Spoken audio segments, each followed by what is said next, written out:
Ya ayyuhalladzina amanu tubu ilallahi taubatan nasuha asa rabbukum an yukaffira ankum sayyiatikum wa yudkhilakum jannatin tajri min tahtihal anharu yawma la yukhzillahun nabiyya walladzina amanu ma'ah nuruhum yas'a baina aydihim wa bi aymanihim yaquluna rabbana atmim lana nurana waghfir lana innaka ala kulli syai'in qadir. إنما المؤمنون الذين إذا ذكر الله وجلت قلوبهم وإذا تليت عليهم آياته زادتهم إيمانا. Assalamualaikum warahmatullahi wabarakatuh. Alhamdulillah wassalatu wassalamu ala rasulillah wa ala alihi washabihi ajmain, amma ba'du. Alhamdulillah pemirsa Al-Furqan TV dan pendengar suara Al-Furqan dimanapun Anda berada. Hari ini kita mengunjungi Pondok Pesantren Imam Syafi'i Blitar. Alhamdulillah di program Jejak Alumni ini kita berkesempatan juga bersama dengan Ustadz Iqbal. Masya Allah beliau merupakan alumni dari Al-Furqan Al-Islami juga. Tahun berapa, Ustaz? 2010, Masya Allah.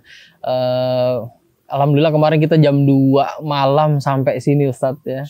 Ya, jadi ya lumayan lah dari Blitar kota ke sini, Ustadz ya. Iya. Sekitar berapa kilo tuh, Ustadz? Sekitar mungkin 10-15an kilo. 10-15 kilo, Masya Allah. Nah, tadi kita juga udah beberapa mengunjungi kelas-kelas yang ada di Imam Syafi'i Blitar ini, dan juga kita juga akan wawancarai nanti Ustadz terkait dengan menariknya itu di pondok ini juga ada beberapa ternak-ternak yang mungkin salah satunya juga untuk memberikan kemakmuran dari pondok itu sendiri, Masya Allah. Namun sebelum itu pemirsa Al-Furqan TV, seperti biasa di Jejak Alumni kali ini kita akan banyak berbagi kisah, berbagi cerita tentang bagaimana perjalanan Ustadz Iqbal awal mula dulu memilih Pondok Pesantren Al-Furqan Al-Islami menjadi tempat rujukan beliau untuk menuntut ilmu. Dan juga mungkin Ustadz akan memberikan kita motivasi bagaimana sebagai seorang santri ini yang mungkin dulu di zaman Ustadz Iqbal itu pastinya memiliki ujian tersendiri sebagai seorang santri, dan juga sekarang ini para santri juga pastinya memiliki ujian tersendiri, namun tetap intinya kita harus tetap bersemangat untuk menuntut ilmu. Insya Allah seperti itu.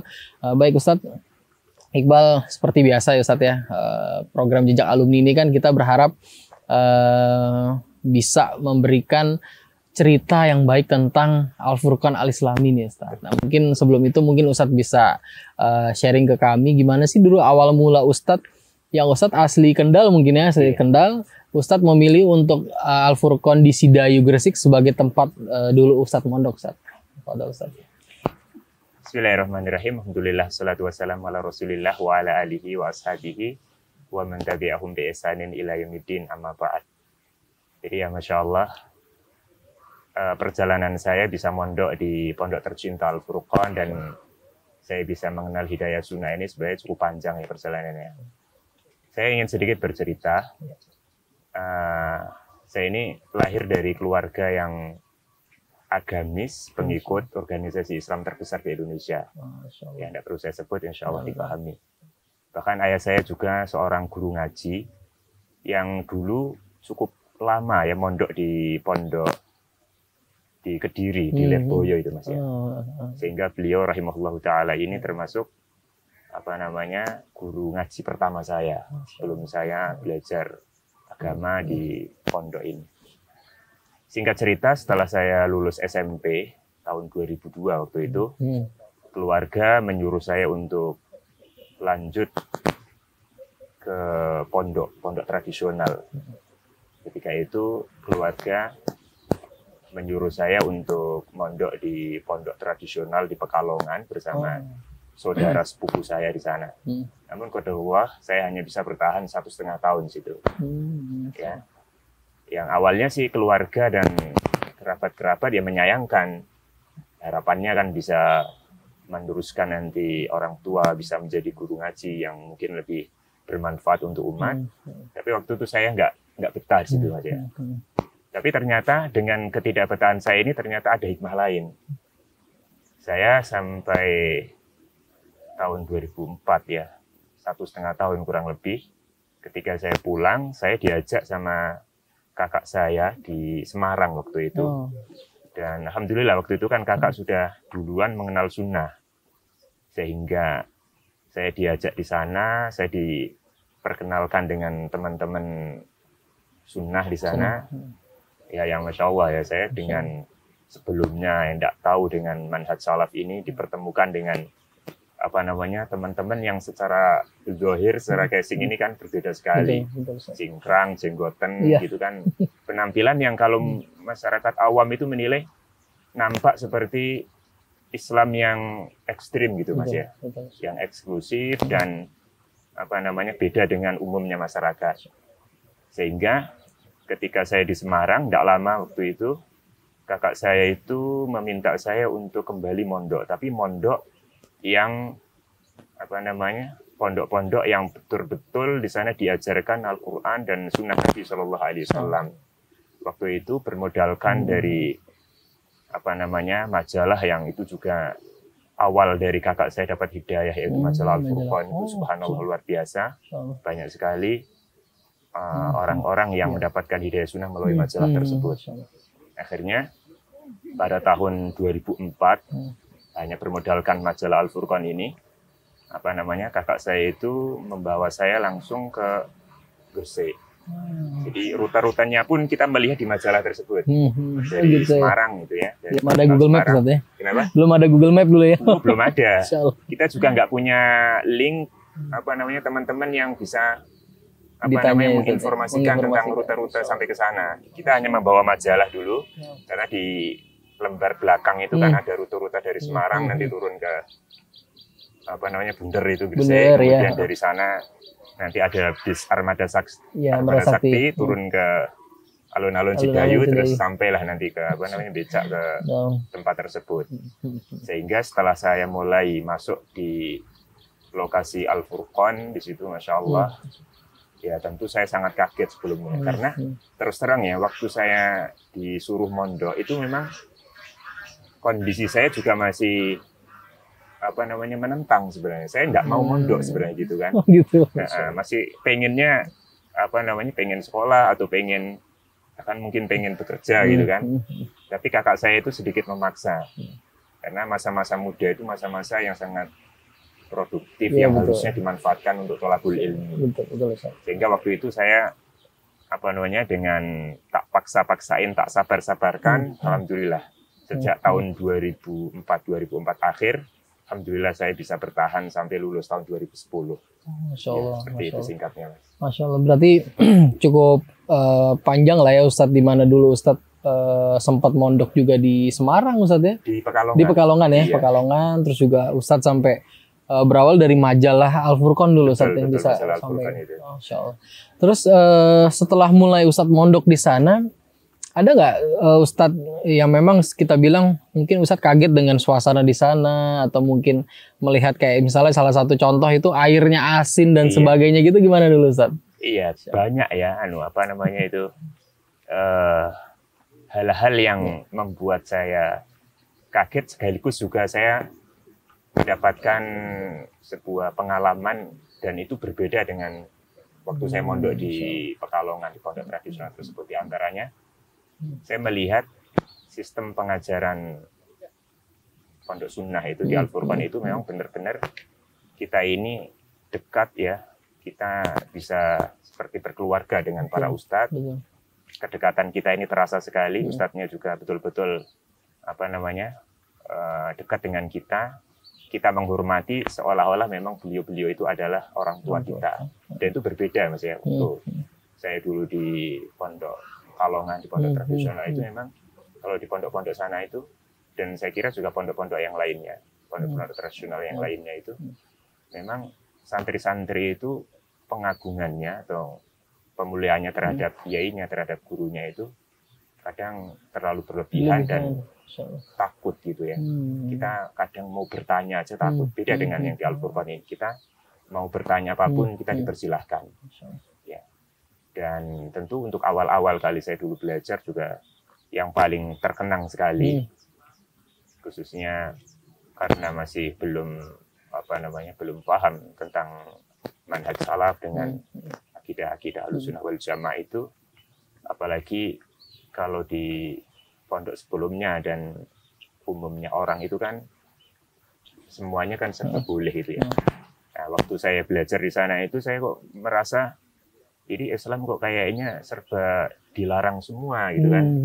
Ini dilarang, itu dilarang. Jadi kullu syai' haram gitu. Saya merasa ini kok ajaran apa ini kok dilarang semua, serba nggak boleh. Kalau di sebelumnya itu kan memang longgar sekali, jadi semuanya itu boleh dan kita memang nyaman. Sementara ini memang di awal-awal memang pemberontakan itu luar biasa, merasa seperti itu, merasa dikekang, merasa serba nggak boleh, ditambah lagi lingkungan yang di Al-Furqan itu memang situasi alamnya yang memang butuh kesabaran yang ekstra di situ, dari panasnya, airnya, nyamuknya juga banyak luar biasa gitu. Ngalamin nggak dulu Ustaz ngambil air di telaga itu Ustaz? Oh iya, memang dulu jadwal rutin. Oh, gitu. Jadi ya, muter, kita setiap pekan itu mesti ada jadwal nanti ngambil air ke sana untuk air minum itu. Masya Allah, Masya Allah. Nah, ini yang menarik lagi nih pemirsa Al-Furqan TV, ternyata Ustadz ini dulu sempat terjun di Radio Ar-Royan. Ya, Masya Allah. Boleh lah sedikit cerita nih Ustadz dulu. Awal mula Ustadz bisa masuk ke Radio Ar-Royan, Ustadz dulu sebagai apa Ustadz? Iya. Jadi dulu itu setelah saya lulus di Al-Furqan tahun 2010, karena kondisi perekonomian juga ya dulu itu saya pengen nyambi-nyambi sekalian bekerja di sana, ngajar sebenarnya juga, terus pengen punya pengalaman juga, dan waktu itu memang Radio Ar-Royan memang membutuhkan karyawan khususnya dalam masalah penyiaran. Walaupun sebenarnya saya juga bukan bidangnya, apalagi dalam penyiaran saya tidak terlalu pintar dalam mengolah kata sebenarnya. Tapi karena kondisi memang seperti itu, akhirnya saya masuk di situ di kru Radio Ar-Royan. Jadi bagian penyiaran yang menata mata acara, kemudian termasuk penyiarnya juga. Playlistnya segala macam Ustaz juga yang ngatur. Dulu dengan siapa Ustaz? Ustaz Zamroni atau? Iya, Ustaz Zamroni. Beliau sebagai mas'ulnya, penanggung jawabnya. Emang beliau ini Masya Allah Ustaz. Ya. Ustaz Azwar. Iya, Ustaz Azwar, Ustaz Bayu. Masya Allah. Ya, Ustaz. Terus Ustaz, mungkin ada sebuah pesan dari Ustadz siapa yang mungkin sampai sekarang ini Ustadz masih terngiang di benak Ustadz, pesan-pesan tersebut tuh benar-benar berarti bagi perkembangan pondok yang sekarang ini Ustadz jalankan Ustadz. Kalau pesan-pesan dan juga nasihat-nasihat para guru-guru kita ini banyak sekali ya, yang semuanya sebenarnya sangat berkesan sekali bagi anak, khususnya kepada guru kita ya, Syekhuna Al-Walid Ustadz An-Nur Rafiq bin Gufran ini. Memang beliau itu membimbing, mendidik kita ini biar kita ini nanti siap untuk terjun ke dakwah-dakwah di perkampungan. Makanya ketika saya di sana sudah pengabdian, kemudian melanjutkan ngajar di sana, saya pengen cari pengalaman sebagaimana pesan-pesan dari guru kita, dakwah di tempat-tempat yang memang sangat dibutuhkan masyarakat. Di antaranya di Blitar ini, karena memang daerah Blitar ini masih minim sekali dakwah sunnah. Saya pengen cari pengalaman, saya pengen terjun ke dakwah-dakwah, karena Ustadz Aun Rafiq itu memang beliau selalu memesankan, memberikan nasihat-nasihat kepada kita bahwa seorang thalabul ilmi dia harus siap untuk terjun dimanapun tempatnya. Ya, dia tidak boleh istilahnya menggantungkan dengan donatur atau menggantungkan dengan sebuah sekolah, sebuah yayasan, dan seterusnya. Nah, yang menarik ini kan Ustadz kan setelah lulus dari Al-Furqan kok bisa sampai ke Blitar Ustadz? Kadang kan Ustadznya asli Kendal nih, betul, ya kan? Betul. Nah, kok bisa nih sampai ke Blitar sekarang ini Ustadz? Iya, memang jauh sekali dari Kendal. Ya, perjalanannya itu ya seperti dari Kendal saya ke Al-Furqan itu panjang ceritanya. Demikian juga dari Gresik, ya dari Al-Furqan ke Blitar ini kan Gresik dari utara, Iya. kemudian ke sini itu selatan tuh Benar, jalan benar, sudah 5 Betul. jaman gitu ya Mas ya. Betul, Ustaz. Ya itu, awalnya itu saya pengen di Al-Furqan kan sudah banyak ustadz-ustadz, Betul. kemudian Betul. apa namanya di sana juga mungkin saya hanya mengajar, paling ngajar tahfiz, saya bagian radio. Jadi saya pengen cari suasana baru yang memang selama ini yang saya pelajari itu nanti bisa saya sampaikan kepada masyarakat. Saya memikirkan kalau di sini paling saya hanya ngajar-ngajar santri. Saya pengen bisa berdakwah di daerah-daerah yang memang di situ membutuhkan, karena saya punya prinsip saya mau menjadi orang yang bisa sangat bermanfaat untuk orang lain. Sehingga akhirnya waktu itu Qadarullah, saya sebenarnya belum ada niatan langsung ke Blitar ini. Saya rencananya pokoknya saya putuskan ini tahun 2018 itu aja. Saya putuskan pengen keluar dari Al-Furqan, pengen cari pengalaman baru. Wallahu alam nanti tempatnya di mana biar Allah yang memilihkan bagi anak itu. Itu Qadarullah waktu itu istri ditawari sama temannya di Blitar ini ya sangat membutuhkan seorang ustadz gitu kan. Sampai akhirnya kami diajak cobalah cek lokasi dulu. Gitu. Akhirnya anak diajak sama teman tersebut langsung dibawa ke Blitar ini. Kita dipertemukan dengan ketua yayasan di sini Pak Samsul, kemudian teman-teman yayasan, kita sharing-sharing, kemudian kita apa namanya saling menyampaikan apa yang sebenarnya terjadi di sini. Akhirnya saya dengan dengar kisah keluh kesah mereka, kemudian kondisi memang Blitar memang sangat subhanallah ya. Jadi beda jauh dengan kalau di Gresik kan subhanallah dakwah sunnah sudah berkembang, kota-kota sudah berkembang besar. Kalau di Blitar ini masih sangat minim. Dan acara-acara apa namanya tradisi-tradisi masyarakat itu memang sangat kental, memang butuh sekali seorang ustadz yang diharapkan itu bisa nanti berdakwah di sini, berdakwah untuk yayasan maupun berdakwah untuk masyarakat di sekitarnya. Akhirnya begitu saya istikharah sama istri, ya qadarullah lah Allah Subhanahu wa taala mantapkan hati saya untuk bisa berpindah ke daerah sini. Mulai tahun berapa dulu Ustaz? Tahun 2018. 2018. Boleh. Sekarang berarti kan kita ingin lebih jauh tentang yayasan Ustadz nih, yayasan Imam Syafi'i Blitar Ustaz ya. Boleh Ustaz ceritain dari 2018 itu apa yang dulu awal Ustadz bangun dulu? Apakah Ustadz udah membawai beberapa pendidikan atau bagaimana dulu Ustadz? Saya masuk ke sini itu sebenarnya sudah berjalan. Yayasan ini mulai berjalan tahun 2016. Sudah berjalan 2 tahun ya ketika saya datang ke sini. Waktu itu masih dua program yang ada, itu program RA, program PAUD dan TK, sama program SD. Nah, ketika saya datang ke sini, saya dimintai untuk lebih mengembangkan karena kebutuhan dari teman-teman masyarakat yang memang ada keinginan terutama belajar bahasa Arab, memperdalam agama yang lebih gitu. Akhirnya setelah itu tahun 2019 itu mulailah dibuka program MTI, Mantah Khusus Ilmu. Yang program ini sebenarnya bukan program formal ya, artinya kita menerima siapapun santri setelah lulus SD ya, jenjang SMP maupun SMA, yang nanti kita fokuskan mereka ini untuk pendidikan agama, khususnya bahasa Arab.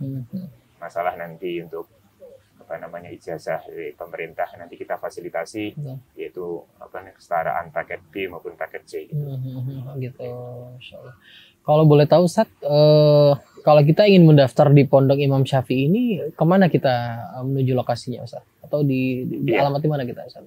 Kita di sini ada 2 lokasi ya. Lokasi yang sekarang kita tempati ini lokasi sebenarnya untuk kegiatan-kegiatan dakwah. Di belakang saya ini lokasi biasanya setiap Ahad pagi kita adakan acara kajian rutin. Setelah itu ada kajian kegiatan latihan memanah, latihan berkuda. Sekaligus juga tempat ini dipakai untuk tahfizul Quran untuk jenjang MTI tadi. Jadi ini merupakan seperti ya rumah tahfiz ya, padepokan tahfiz itu yang digunakan serbaguna, kadang-kadang untuk tahfiz, kadang-kadang untuk musyawarah, kadang-kadang juga untuk kajian. Yang lokasi yang satu, kalau ini masuknya di Tulungagung, Mas ya. Iya, Nah, insyaallah. Dekat dari sini. Perbatasan paling banget hanya, Ustaz ya. 100 meter aja di Tadi situ. kita keluar tuh udah udah masuk keluar Iya, masuk betul. Tulungagung. Nah, lokasi yang sana Masya Allah. itulah lokasi SD, SMP Hmm. dengan bangunannya yang di sanalah nanti pendaftaran kita buka. Hmm. Di sana apa namanya? Dengan sekretariatnya, kantor-kantornya semuanya ada di sana semuanya, Mas. Di lokasi yang satu itu. Oh gitu. Iya. Alamatnya di mana tuh Ustaz? Di sana kantor kita ini? Iya. Desa Jimbe, Desa Kecamatan Jimbe. Kadimangan, Blitar. Oh, Blitar. Blitar perbatasan. Wah. Berapa jumlah pengajarnya sekarang Ustaz? Pengajarnya kurang lebih mungkin 15-an. 15. Iya. Masya Allah. Dengan jumlah santri berapa Ustaz sekarang? Santri sekitar 100-an Oh, 100. dari semua jenjang. Oh gitu. Kita masih sangat merintis di sini itu. Nah. Terutama yang jenjang baru itu, yang MTI itu memang kita baru merintis sehingga kita mengatakan ini program pondok itu juga sebenarnya masih belum ya. Kita masih semi pondok. Jadi Insya Allah. kita persilahkan bagi mereka untuk asrama selama 1 pekan, nanti hari Sabtu sore itu, hari Ahad nanti mereka diperkenankan untuk pulang. Di Senin bisa masuk lagi gitu. Insya Allah. Baik Ustaz, kalau kita lihat kan Pondok Imam Syafi'i ini ya dekat sekali dengan jalan raya Ustaz ya. Ya, mungkin juga agak sedikit padat dengan penduduk. Bagaimana Ustadz melakukan istilahnya pendekatan dengan warga tentang keberadaan kita nih Ustadz ya. Iya. Ya supaya mereka ini bisa menerima dan alhamdulillah justru memberikan efek yang positif pada mereka lah yang sekitar kita ini Ustadz. Jadi alhamdulillah ya kita dengan masyarakat kita terjalin hubungan yang bagus. Kita setiap Ahad pagi kita adakan bakti sosial. Ya kita bagi sayur-sayur secara gratis dan juga bazar murah. Oh gitu. Nah, jadi momen Ahad pagi kita jam 6:30 itu adalah kajian rutin. Kajian di sini Zat? Kajian di belakang saya ini kajian rutin. Setelah itu nanti kita adakan kegiatan itu, kegiatan sosial, kegiatan bagi-bagi sayur gratis, kemudian bazar murah. Bazar murah. Setiap pekannya. Adapun untuk momen-momen tertentu itu kadang juga kita mengadakan seperti kemarin juga sudah kita lakukan kegiatan khitanan massal. Kemudian pada momen-momen hari raya kita juga biasa membagi-bagi untuk hari raya Idul Adha kita penyembelihan kemudian kita bagi kepada masyarakat. Intinya hal-hal yang seperti ini untuk kegiatan sosial inilah yang menjalin hubungan kami dengan masyarakat. Betul, Masya Allah. Ini juga Ustadz Abu Baidah juga pernah ke sini Ustadz ya, Tabligh Akbar di sini ya. Pekan yang lalu beliau ke sini. Insya Allah. Berarti memang tempat ini cukup sangat ibaratnya memberikan positif juga ke masyarakat yang sekitar sini Ustadz. Iya, alhamdulillah. Gitu. Masya Allah. Nah Ustadz, sekarang ini kan kalau kita lihat nih Ustadz, menariknya ini di lokasi kita yang kedua ini yang berada di Tulungagung ini ya, masuk ke Tulungagung Ustadz ya. Betul. Kita lihat nih belakang kita ini banyak sekali kandang-kandang kambing juga. Tadi Ana lihat juga ada kandang kuda, ada bebek dan sebagainya. Ini menarik nih Ustadz. Mungkin nanti kita akan boleh ngajak Ustadz untuk memberikan informasi terkait dengan peternakan kita ini Ustadz ya. Iya, silakan. Masya Allah, boleh. Oke, baik pemirsa, nanti kita akan ajak Ustadz untuk berwawancara tentang peternakan yang ada di lokasi kedua di Pondok Imam Syafi'i Blitar ini. Sallallahu alaihi Muhammad. Assalamualaikum warahmatullahi wabarakatuh.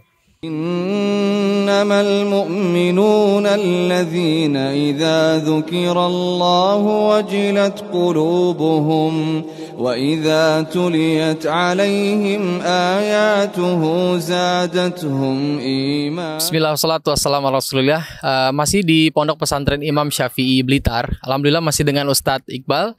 Alhamdulillah sekarang kita berada di lokasi pondok yang mana ini berada di Tulungagung justru Ustadz ya. Masuk Tulungagung. Baik.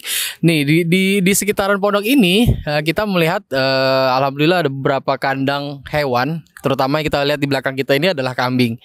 Alhamdulillah ini salah satu juga yang dikelola oleh pondok dan juga pastinya akan ada cash flow yang akan membuat pondok kita ini lebih lebih inilah Ustadz ya, maksudnya lebih ada keuntungan yang masuk ke pondok Ustadz ya. Masya Allah. Baik, mungkin kita akan tanya-tanya dengan Ustadz Iqbal terkait dengan hewan peliharaan yang ada di belakang kita ini. Assalamualaikum Ustadz. Waalaikumsalam warahmatullahi wabarakatuh. Ini gimana Ustaz tentang apa usaha pondok kita di belakang ini Ustaz? Iya, ini salah satu dari ternak dari pondok kita. Di sini ada beberapa kambing, jumlahnya cukup banyak ya, ada 100-an lebih. Yang sebenarnya yang menyuplai dari kambing-kambing ini adalah sebagian donatur kita. Ya, beliau meletakkan ternaknya itu di lahan yayasan, yang nanti juga hasil keuntungannya juga insya Allah sebagiannya akan kembali kepada yayasan. Berarti ada sekitaran 100 domba. Iya. Oh. Untuk pakan sendiri ada kesulitan nggak kita di lokasi kita ini Ustaz? Di sini di samping kita ngambil rumput, kita ngarit seperti itu, kita tambah juga dengan sentrat biar untuk penggemukan, sekaligus juga nanti biar cepat nanti produktifnya itu biar cepat gitu. Karena memang kita lihat ini banyak sekali domba ini yang sudah domba-domba masih anakan ya saat ini kayaknya cepat banget ininya ya mereka berternak ya saat ya. Iya cepat, memang cepat sekali. Jadi untuk beranaknya, jadi tingkat produktivitasnya itu memang cepat sekali. Gitu. Masya Allah. Ini tapi tidak, kalau Anda lihat tadi tidak hanya domba juga nih, ada beberapa hewan-hewan seperti bebek dan kuda dan sebagainya saat ya. Betul ya. Di sini di samping domba, situ ada bebek, ada angsa, kemudian juga ada kuda. Dan sebelumnya ini malah lebih banyak lagi Mas ya. Di sini juga ada ayam, cuma sekarang karena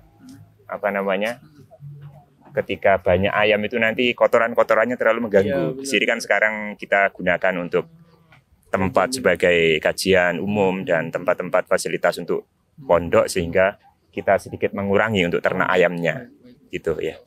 Dan juga yang menarik juga ini kan ada beberapa wahana kayak semisal panahan dan sebagainya. Ini mungkin santri juga berlatih panah di sini juga Ustaz. Betul di sini. Karena nanti rencana kita nanti untuk kedepannya memang santri-santri di sini kita akan setting seperti pondok alam. Jadi di sini untuk kegiatan tahfidzul Quran, kemudian kegiatan-kegiatan alam nanti kita akan biasakan mereka untuk latihan manah, latihan berkuda, itu menjadi satu kegiatan wajib bagi mereka. Iya. Kalau kita lihat kita ada satu kuda di belakang Ustaz ya? Iya, satu. Sebelumnya ada 2. Cuma karena qadarullah waktu itu cacat sehingga kita kembalikan, sehingga yang kita pakai saat ini cuma 1 itu. Iya. Baik Ustaz, jazakumullah khairan Ustaz untuk penjelasannya. Iya. Mungkin itu. Assalamualaikum warahmatullahi wabarakatuh. Innamal mu'minuna alladhina idza dzukirallahu wajilat qulubuhum wa idza tuliyat 'alaihim ayatuhu zadatuhum iman. Baik, misal Furqan TV dimanapun Anda berada, alhamdulillah tadi kita telah jalan-jalan juga ke lokasi kedua ini di Pondok Imam Syafi'i Blitar. Masya Allah, ternyata banyak juga hewan ternak yang dibudidayakan di sini, dan kita lihat cukup subur juga. Banyak sekali kambing-kambing kecil yang baru lahir nih, Masya Allah ya. Dan juga di lokasi sekitar ini cukup mensupport juga untuk pakan dari hewan ternak tersebut. Nah, ini mungkin sesi terakhir kita dengan Ustadz Muhammad Edik Iqbal. Masya Allah, mungkin beliau akan memberikan kita nasihat terkait dengan bagaimana kita semestinya menjadi santri di zaman sekarang ini, Ustaz. Boleh Ustaz memberikan nasihat itu terakhir, Ustaz? Pesan saya, nasihat saya, terutama untuk para santri dan para thalibul ilmi, belajar itu butuh perjuangan. Kayak sebagian ulama mengatakan, la yustata'ul ilmu bi rohatil jasad. Ilmu itu tidak didapat dengan badan yang santai, dengan berleha-leha. Jadi dengan seorang dia melakukan segala kesungguhannya dengan maksimal mungkin, walaupun rintangan-rintangan, dan itu pasti ada, belajar pasti ada rintangannya, dia lalui dengan kesabaran dan terus bercita-cita bahwasanya memang ilmu itulah yang akan mengangkat derajat seseorang. Yarfa'illahu alladziina aamanu minkum walladziina utul ilma darajat. Allah Subhanahu wa taala akan mengangkat derajat orang-orang yang beriman dan orang-orang yang diberikan ilmu dengan beberapa derajat. Jadi itu yang pertama yang saya siapkan, yaitu belajar itu memang pasti ada rintangannya. Namanya nggak betah, pengen pindah itu mungkin ada, tapi berusaha untuk terus bertahan. Ya, dengan seseorang itu dia berusaha bertahan, kemudian terus bersabar dengan segala rintangan, insya Allah pasti Allah akan memberikan kemudahan. Ya. Masya Allah. Jazakumullah Ustadz atas nasihatnya, dan juga kita berucapkan terima kasih juga Ustadz telah menyambut kita di sini. Masya Allah ya Ustadz ya. Mungkin ke depan kita bisa main-main lagi ke sini Ustadz. Silakan Mas. Masya Allah, Masya Allah. Jazakumullah Ustadz atas waktunya juga telah berbagi pada kita dan nasihat-nasihat Ustadz. Baik pemirsa Al-Furqan TV dan pendengar suara Al-Furqan dimanapun Anda berada. Begitulah episode kita kali ini, jejak alumni di Pondok Pesantren Imam Syafi'i Blitar, dengan al-ustadz kita, guru kita, Ustadz Erik Iqbal hafidhahullah ta'ala. Demikian dari kami. Sallallahu Nabi Muhammad. Assalamualaikum warahmatullahi wabarakatuh. Ya ayyuhalladzina amanu